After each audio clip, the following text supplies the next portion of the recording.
This is actually the first time that I got a truly Chinese smartphone in my hands for review. This is a Xiaomi or Mi Redmi 4. It's a classic 5-inch display, 5 megapixel cameras for selfies on the front, 13 megapixel camera on the rear, plastic classic design. It looks good. So if you want to find out more, if you're into cheaper smartphone, check out what we think.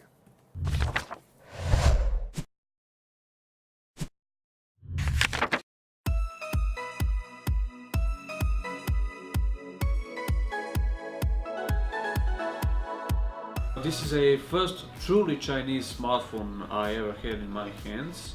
It's very light, so that's a plus. The phone itself feels good in hand. It's not the spectacular feeling like aluminum or something like that. It is all plastic build, but the build is okay. As far as the user interface, which is Xiaomi's skin on top of the Android. It has age and gender recognition app on camera. 25 female, it's lying, but now 29 female. That's more like it. I'm using LG G4, so this 5-inch display, I think it is a bit smallish for me. This smartphone has the keys under the screen, not on the screen, which personally I prefer. I myself use LG G4, which has touch buttons on display itself, but I don't think that this is a bad idea. In fact, sometimes I prefer to have buttons under the display. Well, it looks cool if you don't need a phone for some advanced usage, or maybe you're buying it to like a teenager. I would buy it because I think it can manage the tasks I always use on my smartphone. Redmi 4 has a classic design, thin edges, thin bezels around the display. Nothing special, it doesn't look very attractive, but it doesn't look cheap, it looks just classical good. The fact is that it's pretty light, you won't even feel it when you place it in your pocket, but on the paper it says 130 grams, which sounds a bit more than I feel in my hand. The plastic is good, the build quality is also, it's pretty sturdy. You cannot remove the back cover and remove the battery, but it looks good and it's pretty thin in profile. It's got 8.5 millimeters. Regarding ease of use, you got this unlock key where your thumb is and you can adjust the volume by pressing here. Keys on the sides are a little bit thin. I hope that they won't be too slippy after a year or two. I hope they'll work the same as they work right now. So that might be an issue maybe after a year and a half. But regarding ergonomics and ease of use, I love that the keys, virtual keys, you have 3 keys here that divided from the screen. So it's very easy to use all the applications and stuff on this smartphone.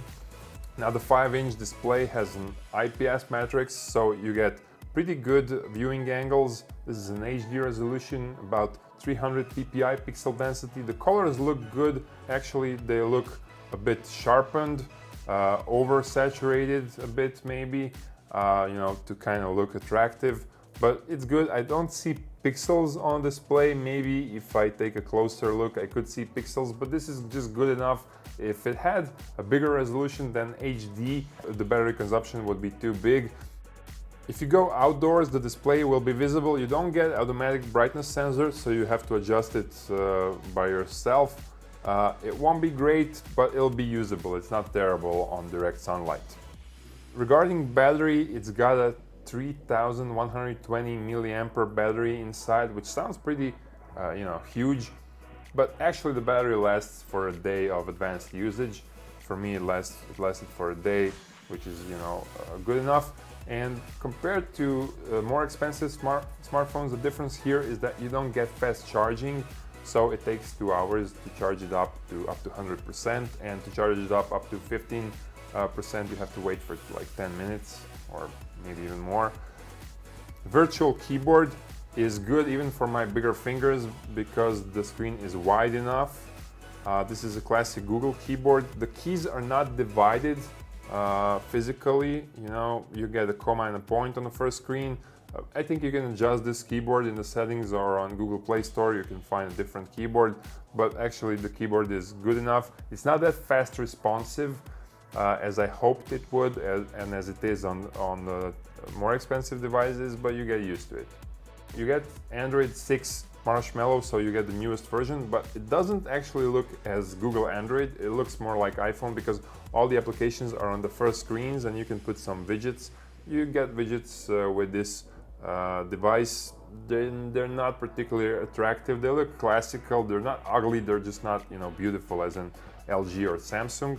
And this upper dashboard that you pull, you get all the icons you need. You have to pull it twice to get all the information. The design is not the greatest, but it's, you know, it's easy to use it. That's, I guess, the most important thing. And of course, in Google Play Store, you can find a more attractive theme, more attractive widgets and stuff like that. For me, it worked pretty fast. It was really solid. This is a Snapdragon 425 chipset, so it's a mid-range or lower mid-range, but actually it was able to run a real Racing 3 and more advanced games, not only like Subway Surfers and stuff like that, but it worked pretty nice. You can have open multiple tabs in the background or multiple applications in background. It has 2 GB of RAM, 16 GB of internal memory, which is just enough for all the applications, basic applications that you need. And it's just fast enough, but for that we have a special video, so check it out. I think it's here, the video to show you how fast it is.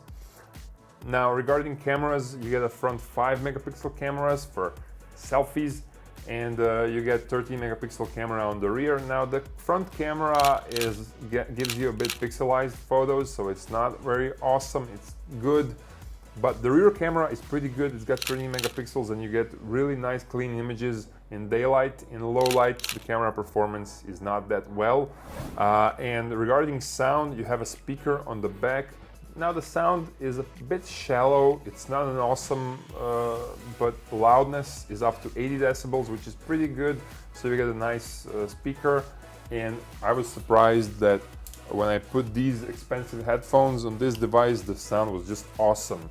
So on the chipset, it has some equalizer or something like that. So I got a really nice sound. You have a special video for that, so check it out here. It's been a while since I used some cheaper smartphone.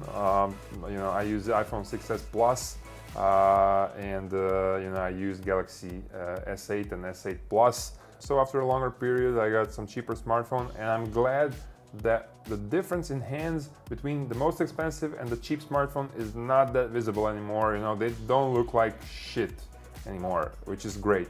The plastic is cheaper. It's not premium, but it's not, you know, it's not terrible. It's pretty nice, pretty good. The screen is just okay. The front camera is not terrific. It's good, but the rear camera in daylight is very good, so you'll be satisfied with that. And it's fast enough.